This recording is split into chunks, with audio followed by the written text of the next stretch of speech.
All right, the Reds, it's talking Reds. It's Friday, and Manchester City are shitting themselves, it seems, which is good, isn't it? I mean, you know, they're a good side, they're a world-class side, they've got a great manager, loads of good players, and all they're doing is banging on about fucking buses from ages ago. Is the bus all right, boys? Is it okay? Can we give it a visit in hospital? You know what I mean? Like the same old journey. Oh, here we go. I was going to have a cup of tea, but thanks a lot. We could have a Copperberg. That's your favourite, isn't it, Manchester City? Remember one of them at your bus? R.I.P. the bus. I mean, if you haven't seen the news, the breaking news overnight via, you know, such brilliant journalists as Mike Keegan and Stuart Brennan, stalwarts of the Manchester scene, they've been talking about Manchester City's battle bus. Now, according to the Daily Mail, I'll read it verbatim, shall I? Take the piss verbatim. Manchester City have spent a small fortune fitting their team bus with state-of-the-art surveillance equipment for Sunday's trip to Liverpool. So basically, they've made a grass bus. The upgrade, which included installing 15 ultra-high-definition cameras around the vehicle, came in response to an attack on the coach during their last trip to Anfield. Before April's Champions League clash, Liverpool supporters bombarded the bus carrying Pep Guardiola and his players with bottles, bricks, flares and other missiles. Scuds? Don't know.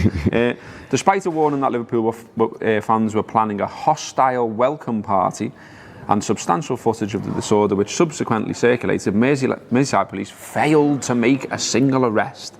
And it would now appear City have decided to take matters into their own hands. Sportsmail understands specially trained staff will operate the cameras, scouring the area for any signs of trouble. Blah, blah, blah, blah. And it goes on and it goes on and it goes on, and it says that they're going to make a secret route to Anfield, but they're not going to pass the Archos pub, Fuad, which to me suggests they'll come the other way then, past the King Harry. It's just dead secret.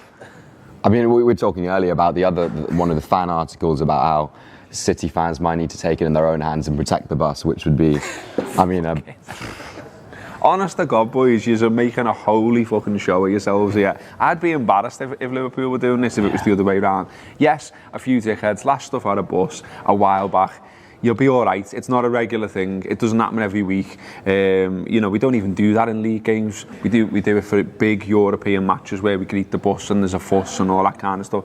I think we did it for Tottenham when it was a big game around the Rafa Benitez reign and stuff like that. In general, though, we're just going a match. Do you reckon they might get a few decoy buses and just drive them about in circles? This is the other thing, isn't it? You know, like they're going, all these apparently spent all this money on cameras and all this. How about not driving in a massive bus that says Manchester City and 20-foot letters on it? I mean, just a thought.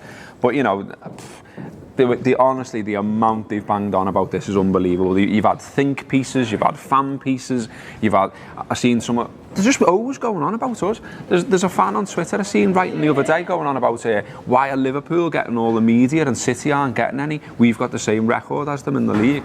Are you counting the words? Are you measuring, you know, how long everyone's getting on Match of the Day? I thought, who's fucking arsed? Just enjoy your football. You've got a great side.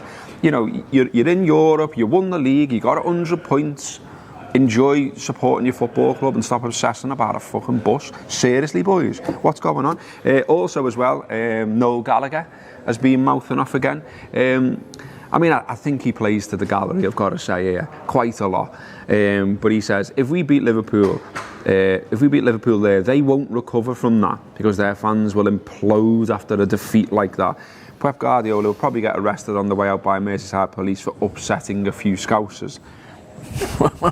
I mean, nice one though, but you know, really, why would we implode on the basis of, you know, getting beat by one of the best sides in the world? And by the way, you know, they haven't really got a great record after at Anfield. I mean, they beat us 5-0 last season, and what happened next? We beat them three times in a row. So exactly, Fuad, quite right. And the last time at Anfield they came and won, 2003.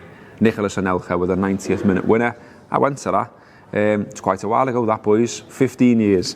Aguero's never scored at Anfield either. Tempting all the fates, aren't I? I'm tempting all the fates. There will be a preview show out later today, so I don't want to go on about it too much. But, you know, you started it.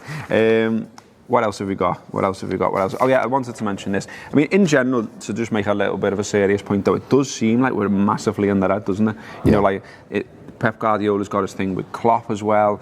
He's obviously really bothered about this bus thing, Stull.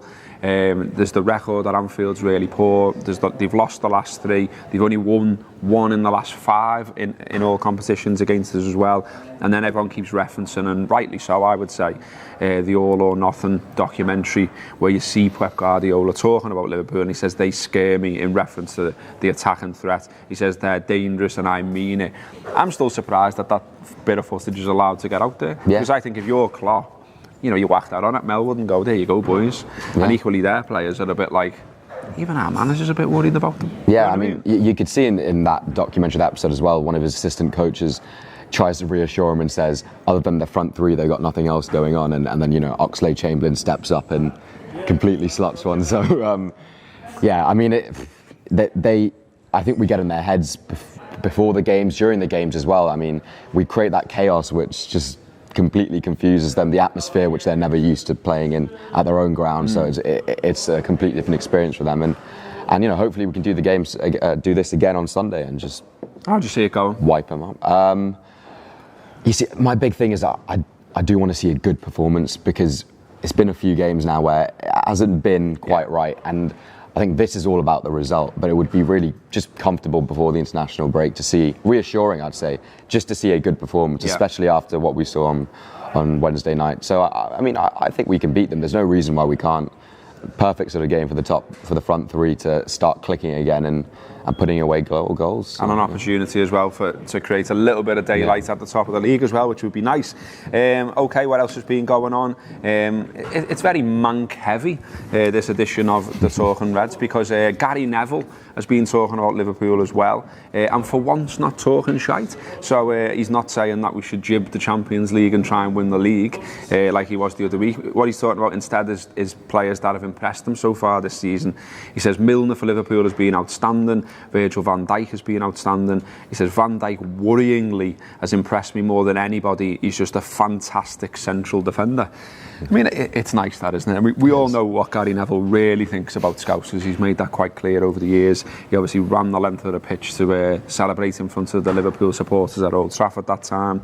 He's a proper little bit of Manc. Yeah. So, when he's waxing lyrical about our players and using the word worryingly, it's rather nice, isn't it? It's brilliant when all of them on TV, Scholes and Rio Ferdinand, all of them, you see them, just after a big Liverpool performance and they're asked about Liverpool, and you can just see from their face that they are properly worried, and that's a good sign. That's what we need to be doing. We need to be bringing back that fear factor amongst opposition players, fans, whatever. So, Virgil's been outstanding, I think, for the last, since he's come in, it really hasn't put a foot wrong, I don't think, and even when he has that ability just to recover as if it's nothing, and that cool head about him, and not much has been made here about Joe Gomez, but he's been, I think, equally as impressive. I think he was probably our best player on Wednesday night. I know that's not saying much, but to play in a stadium like that and kind of take it on as if it was nothing to him, as if he's been there a million times. So they've both been really impressive. That's been the one big thing this season, I think, seeing the centre-half partnership kind of blossom.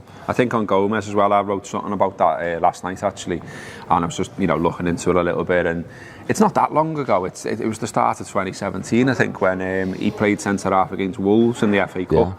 Had a bit of a stinker, to be honest. Liverpool get knocked out the FA Cup, and then that's it. He's off the scene as a centre-half. So the idea now that all of a sudden he's the starting centre-half for Liverpool, week after week, first choice. And as you say, he's just handling it. He's just like, this is fine. He's getting picked for England again. He's in the squads again for England. And you sort of forget that he's only 21. And I think his game against Napoli the other night was only his 50th appearance for the first team. But he's playing like he's been there for years, though, hasn't he?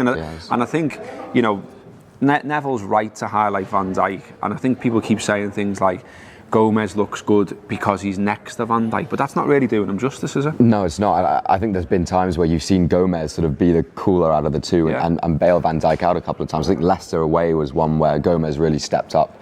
And, he's got the same sort of, I don't doubt the impact Van Dijk has had. He's probably helped more in terms of the mentality and just staying calm and bringing that reassurance in that sense. But for a 20-year-old to be playing like that, it's really impressive. It's some really intimidating places as well.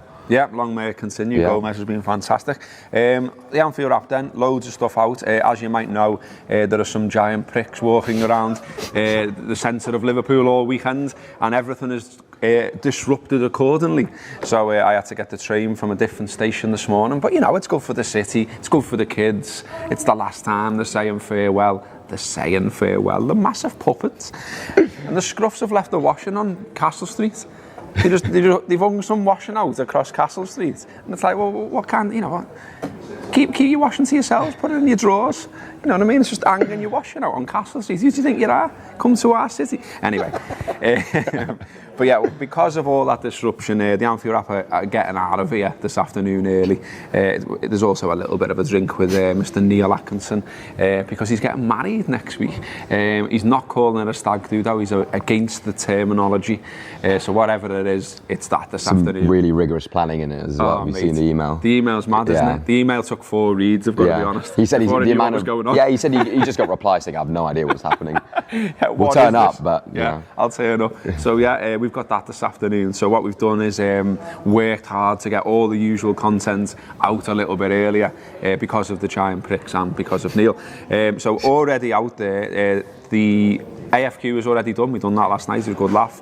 Weekender is already out there. The Friday show is already out there. All of these things you can listen to if you subscribe to the Anfield app. £5 a month. You can have a go for a month and cancel, and all you've lost is £5. But most people stay with us because it's that good. City Talk tonight, which is obviously free. That no longer goes out as a podcast, but you can listen to it on the radio at 6:30 p.m. tonight. Actually, the Weekend is free, isn't it, as well? So if you don't subscribe but you want to taste it, you can have a go at the Weekender. Preview show I mentioned before, the video will be out later today. Loads of news writing on the site as well. Rob Gutman's preview will be up shortly. That's always quite popular, so have a read of that. And yeah, whatever you do this weekend, have a fantastic one. You know, Copperberg is for drinking, not for throwing. Bear that in mind, lads. Yeah, go and see the giant pricks, go and see the Reds. Up the Reds. Let's hope we beat City. Get in.